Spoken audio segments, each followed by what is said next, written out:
کی تلاوت کرتے ہیں. اس مہینے میں تلاوت کیوں نہ ہو؟ کیونکہ اس مہینے میں تلاوت خود میرے آقا بھی کثرت کے ساتھ فرمایا بہت ہیں آپ اور میرے آقا خود قرآن مجید کی دوڑ اس ماہ مبارک میں فرمایا کرتے تھے. جیسا کہ آج کل حفاظ کرام دوڑ نکالا کرتے ہیں، میرے آقا خود قرآن مجید کی دوڑ نکالا کرتے تھے اور سننے والے حضرت جبریل امین ہوا کرتے تھے. تو یہ قرآن کا اعزاز ہے کہ ہم قرآن مجید پڑھتے چلے جائیں، لیکن قرآن مجید میں کہیں پر بھی کسی مہینے کا نام صلاح کے ساتھ نہیں ملتا. رمضان میں یہ عبادت کا مہینہ ہے کہ اس مہینے کا نام اللہ نے قرآن مجید کے ساتھ صحیح الفاظ سے رکھا ہے. اور اللہ نے کہا شہر رمضان الذی انزل فیہ القرآن، رمضان کا وہ مہینہ ہے جس میں قرآن اتارا گیا. ہم نے اس ماہ مبارک کے روزے بھی رکھے. اب ہم سے یہ رخصت ہونے والا ہے. اللہ کی بارگاہ میں دعائیں کریں کہ اللہ ہمیں ہر سال اس ماہ مبارک کی بے پناہ برکتیں نصیب فرمائے.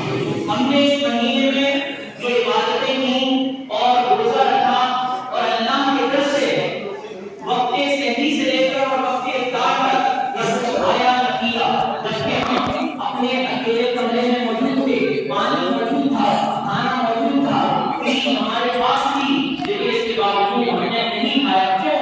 کیونکہ اللہ دیکھ رہا.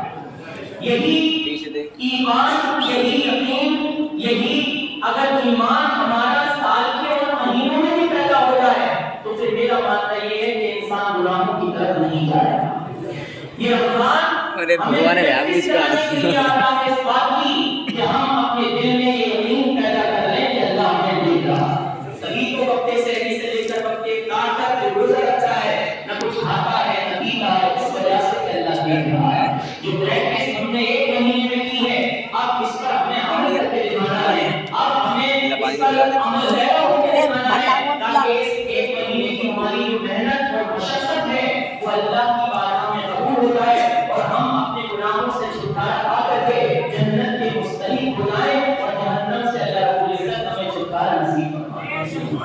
ہمارے قرآن مجید کے تعلق سے بھی تھوڑا سوال کریں، اس کے بعد میں اپنی گفتگو کو سمیٹتا ہوں. ترمذی شریف کی حدیث پاک راوی ہیں حضرت عبداللہ بن مسعود رضی اللہ تعالیٰ عنہ. آپ ارشاد فرماتے ہیں پیارے آقا صلی اللہ علیہ وسلم نے ارشاد فرمایا من قرأ حرفا من کتاب اللہ تعالی، کہ جو بندہ مومن قرآن مجید سے ایک حرف پڑھتا ہے، ایک حرف، تو میرے آقا نے ارشاد فرمایا فلہ بہ حسنہ، تو اس ایک حرف پڑھنے کی وجہ سے اللہ کو ایک نیکی عطا فرماتا ہے. والحسنۃ بعشر امثالها، اور یہ ایک نیکی 10 نیکیوں کے برابر ہوتی ہے.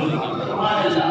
قرآن مجید سے ایک حرف پڑھے 10 نیکیاں ملتی ہیں، اور ماہ رمضان میں اگر کوئی پڑھے تو 700 نیکیاں ملتی ہیں.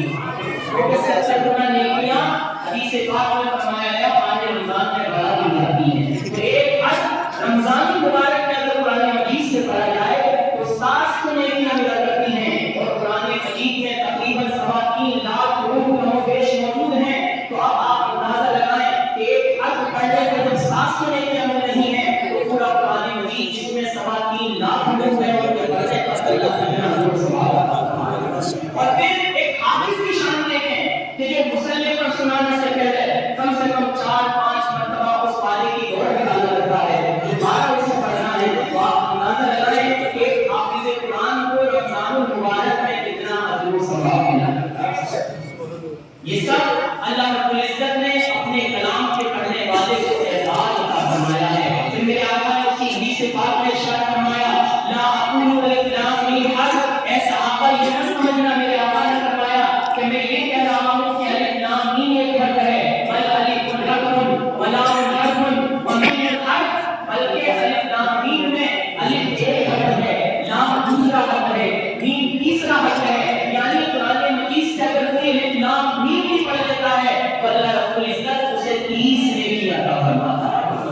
اور وہ 30 نیکیاں 700 کے حساب سے آپ لگا کے چلے جائیں تو 30 نیکیاں کتنی ہوا کرتی ہیں. تو ہمیں چاہیے کہ ہم نے اس ماہ رمضان میں جو عبادتیں کی ہیں، جو پریکٹس ہم نے کی ہے کہ اللہ ہمیں دیکھ رہا ہے، وہ پریکٹس ہماری پورے سال رہنی چاہیے. جس طریقے سے ہم نے مسجدوں کو آباد رمضان میں کیا ہے، ہمیں پورے سال اسی طریقے سے اپنی مسجدوں کو آباد کرنا ہے. اللہ رب العزت کی بارگاہ میں دعا ہے کہ اللہ ہم سب کو کہنے اور سننے سے زیادہ بڑی توفیق عطا فرمائے.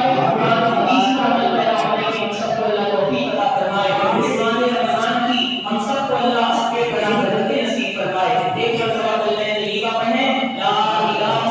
صلی اللہ